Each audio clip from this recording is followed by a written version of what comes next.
হয়, আজি ঐতিহাসিক আৰু পবিত্ৰ মৃত্যুঞ্জয় মাজাৰ শ্বৰীফত আমি প্ৰায় 20,000-25,000 মানুহ একত্ৰিত হৈ নামাজ আদায় কৰিলোঁ, ঈদ উল ফিতৰ নামাজ।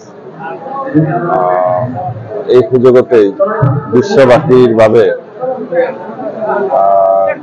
আশা ৰাখিছোঁ কঢ়িয়াই আনক সুখ শান্তি আৰু সমৃদ্ধি। আমি প্ৰায় ইয়াত প্ৰত্যেকৰে নিজৰ মানুহ ইয়াত কবৰস্থ কৰা ইয়াত আছে, বাপ দাদা নানা নানি, মোৰ দেউতাৰো আছে। অলপ পিছত আমি বুট জিয়াৰত কৰিম। ইয়াত যদিও মেঘালয় কিন্তু 350 বছৰৰ পৰা তত্ত্বাৱধানৰ দায়িত্বত অসমৰ মানুহে থাকে। ইয়াত 90% অসমৰ মানুহ নামাজ আদায় কৰে আৰু 10% মেঘালয়ৰ মানুহ ইয়াত নামাজ আদায় কৰে। বিশ্ববাসী কি আজি পবিত্ৰ দিন হিচাপে আমি পালন কৰি আহিছোঁ ঈদ উল ফিতৰ।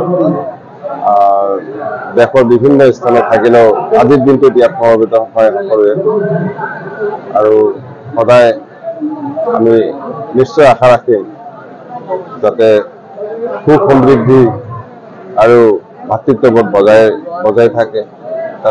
তাৰ বাবে মই আল্লাহৰ ওচৰত প্ৰাৰ্থনা কৰোঁ, দোৱা কৰোঁ।